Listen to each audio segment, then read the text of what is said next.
If you just got an iPhone 14 Pro or Pro Max this holiday season, you're going to want to watch this video first before you do anything, because these are 5 of the things that you absolutely need to know about your new iPhone 14 Pro or 14 Pro Max. But before we get into everything, I just want to know your favorite feature that you're super excited about with the iPhone 14 Pro or Pro Max. Maybe you just finally got one and you're messing around with it, or you've had one for months. Let me know your favorite new feature that's exclusive to these Pro and Pro Max models in the comments down below. Would love to interact with you guys on that. Or you can follow me on Twitter at Dan Barbera, or even Instagram at Dan Barbera1. I would love to hear from you over there. And so with all of that said, let's jump into those new features.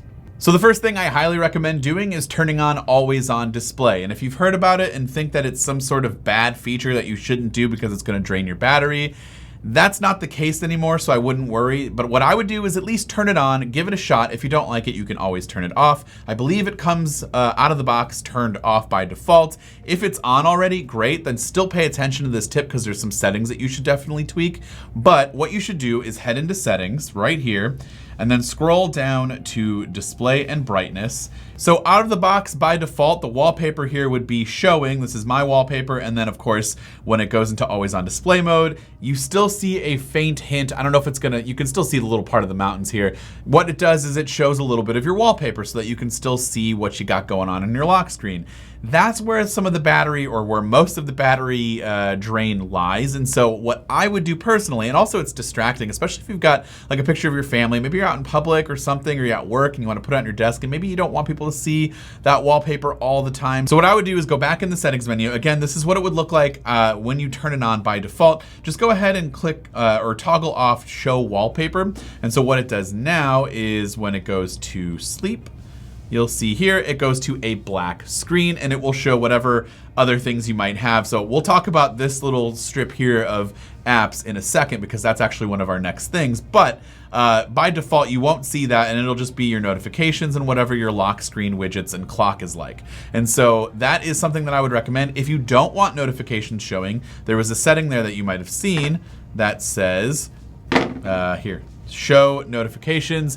You can in fact turn that off if you want to. So for me personally, I love always on display. I like to keep with notifications on because that's the whole point in my opinion. I can see which notifications are important or not at a quick glance, maybe at my desk, and I can decide whether or not I need to pick up my phone and use it. The next feature is the dynamic island, which is again another exclusive feature to the iPhone 14 Pro and 14 Pro Max. And Dynamic Island, for those of you who do not know, is basically a new way to interact with the camera cutout portion, which is the new notch, quote unquote. The notch has been removed for the Pro lineup for the 14, and it's now this little cutout, but now Apple made software to kind of interact with that cutout, and so you can have like different timers counting down, your album art to music, and it's interactive, so you can long press and see the widget for that application. So again, if you have album art, if you long press, it'll give you the music control so you can skip or pause or do something like that. Things like live activities can also make their way into the dynamic island depending on what it is. So like sports scores is really important. You can follow the game in your dynamic island. You don't have to actually be watching if you can't make it, and you don't have to be looking at an app constantly. You can either see it on your lock screen with live activities, or if you're using your phone and you're doing something else, you can actually have the score auto update in the dynamic island. And then of course, I'm going to talk to you about some apps that I would recommend that do a really good job of taking advantage of the dynamic island. And one of them is Flighty. And so if you go into Flighty and you have flights coming up, you can actually track and see in the dynamic island your gate, your flight information, if it's departing soon, boarding, all of that. It's a really good implementation of the dynamic island into this app. If you saw those apps on my lock screen, you're wondering how I got that. It's from an app called Lock Launcher, and this also has a really good dynamic island set of features. And so if you go into Lock Launcher and go into the settings and under live activities, if you enable live activities, then you can start messing around with some of the dynamic island settings. And so if I swipe up here, you'll see I have the hertz there. So it's telling you what my ProMotion hertz rate is at. So right now it's at 60, but if I swipe in between things, you can see it's fluctuating between 120 and 160. And then also you can change it to be pretty much anything you want on the right side. Right now I have the battery percentage, but I can make it the frame rate so I can know exactly how many frames per second, CPU usage, so you can see here. It's using 7% of my CPU right now. If I start swiping and doing things, opening up and scrolling through timelines, we're using more CPU. Let's switch to a different app. And then you can do battery again, like I mentioned, the clock, the default icon, upload speed, that's only for pro users, and same with download, or you can have nothing.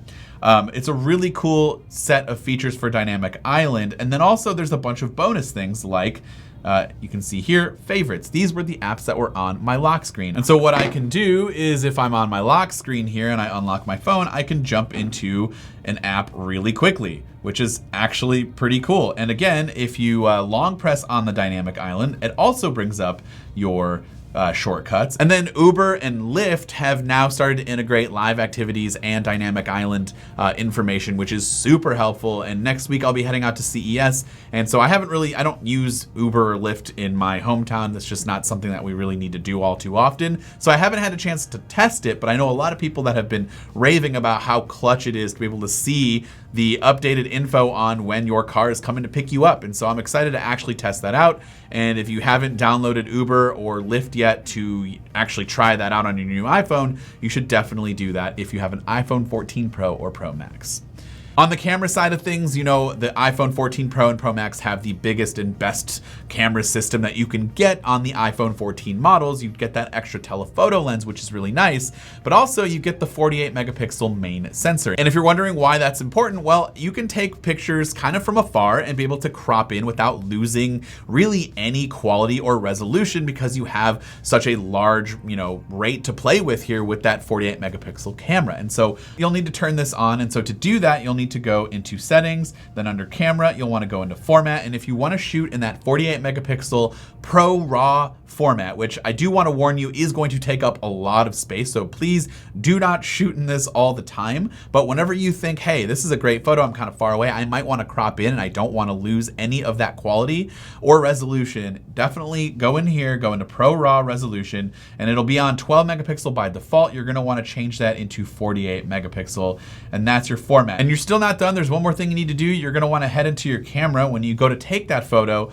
if you look up here in the top right corner, the RAW is slashed out. That means it's not on. That means what we turned on and switched to 48 megapixels, it's not quite ready yet. You need to actually tap on that, make sure it's not slashed out there. And now pictures that you take will be 48 megapixels, and you can go ahead and zoom in later on when you're editing your photo, and you shouldn't lose a whole lot of quality, if any at all. And cinematic mode for iPhone 14 Pro or Pro Max just gets even better. Now it's far more cinematic because you can shoot in 4K, 24 frames per second, which is definitely something that people will want to do. And so what you want to do for that is when you go into the camera app and you go into cinematic, up here in the top right corner, be sure to change from 4K and 24 frames per second. You can also shoot in 4K, 30 frames per second, or in just regular 1080 as well if you want to do that. But I would recommend 4K 24. You're going to get the most cinematic shots that you can possibly get because that's, well, the standard for cinematic video.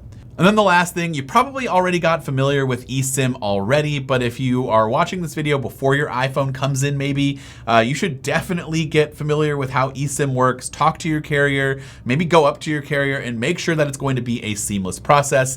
I at first did not have a seamless process, but I had a lot of other underlying factors that contributed to that. But what you need to do is convert from physical to digital, and then you'll have your eSIM available. And if you want to switch to another phone that also has eSIM, you can do that actually pretty easily in the settings menu. And it only takes a couple of minutes. I know it's faster to just take the SIM card out and pop it into the new phone, but this is actually a faster process. And then the benefits is when you travel abroad and you need to buy an international SIM, that's actually a much faster process because now it just automatically updates in a matter of moments on your phone, and you have an international number and you have an international data plan, and it's super seamless and easy. And those are the benefits of eSIM, as well as just having multiple lines for work and personal. And so yeah, those are the 5 features that I definitely recommend you try and mess around with first, or if you're just watching this before your new iPhone comes in, get familiar with those. When you get your iPhone, you're going to be really happy to try out those features. They are some of the cooler features with the 14 Pro and Pro Max. And of course, let me know in the comments down below your favorite features. And if there's something that I missed that I should check out, let me know down in those comments. This has been Dan with Mac Rumors. Thanks so much for watching, and I hope to see you around in the next video.